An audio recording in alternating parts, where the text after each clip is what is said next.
garçon Gigi dans le quartier colonial. Je vous ai déjà expliqué que le quartier colonial a été remanié. On a là des vieilles maisons coloniales, mais qui sont maintenant devenues des entrepôts. Voilà, je pense que c'était aussi des maisons de commerce, comme on les appelait à l'époque, au temps colonial. Et elles n'ont pas failli à cette mission-là, puisque nous sommes dans le quartier du commerce, l'ex-quartier du commerce. La...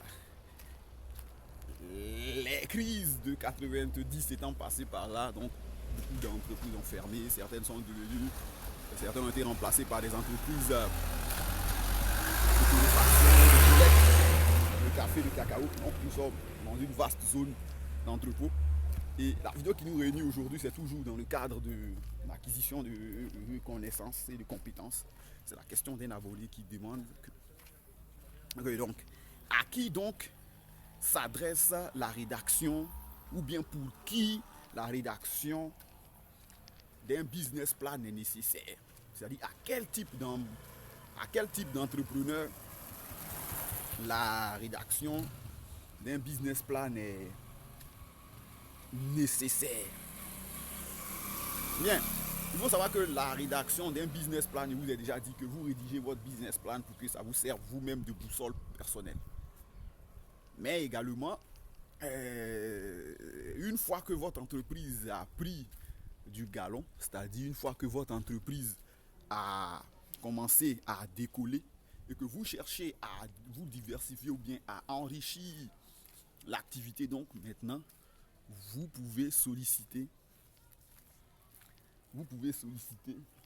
voici une ancienne boulangerie historique de la City. Je vous expliquais, on est dans le quartier colonial, beaucoup de maisons abandonnées. Voilà.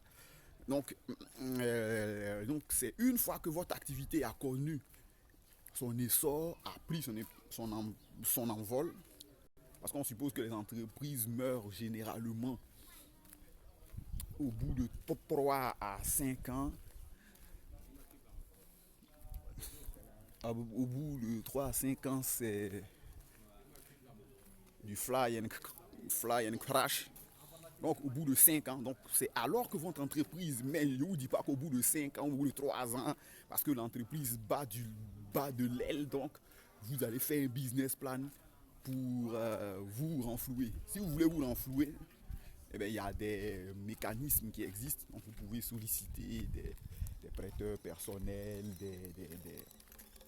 des prêteurs personnels. Vous pouvez avoir recours au love money, vous pouvez avoir recours à du crédit revolving.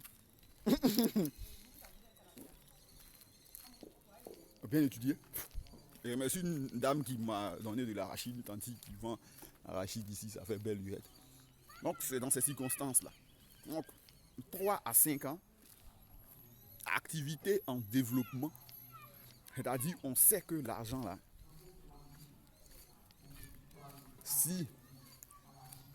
mais quand nous allons l'emprunter,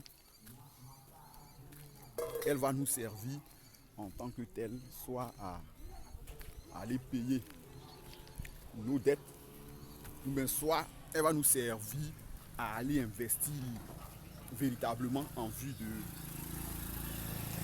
par exemple, développer notre projet d'exportation vers l'étranger.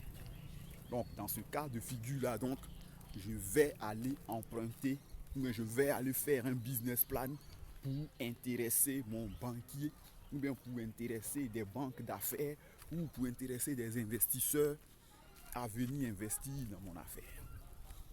Sinon, quand je ne suis pas à ce stade-là, ce que je fais, c'est un summary, c'est un business summary qui présente mon affaire un peu sous quelques coutures, ok, sous quelques coutures, et en retour là, je viens, nous allons au bout de la ville, je fais exprès de vous mener au bout, parce que ça c'était la route principale de la ville à l'époque coloniale.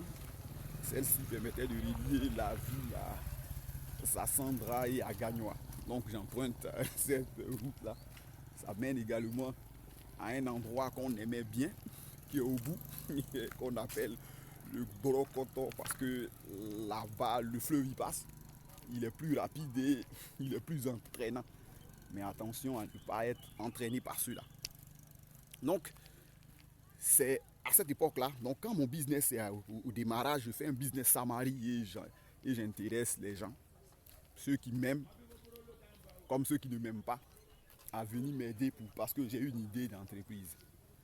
Une fois que mon affaire, au bout de 3 à 5 ans, je m'en vais vers là-haut, que peut-être je veux avoir des entrepôts pour stocker, je veux. Dans ce cas de figure-là, j'ai maintenant recours à un business plan.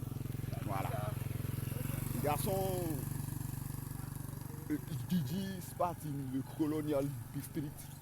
J'ai décidé de m'arrêter là, à cette distance-là, pour vous tourner. Et je vais vous montrer la route principale qui menait à la ville, ou bien dans la ville à l'époque coloniale. Elle nous venait directement de Sassandra, depuis Sassandra et Gagnoa. Si vous empruntiez cette route-là à l'époque, vous seriez arrivé à Abidjan.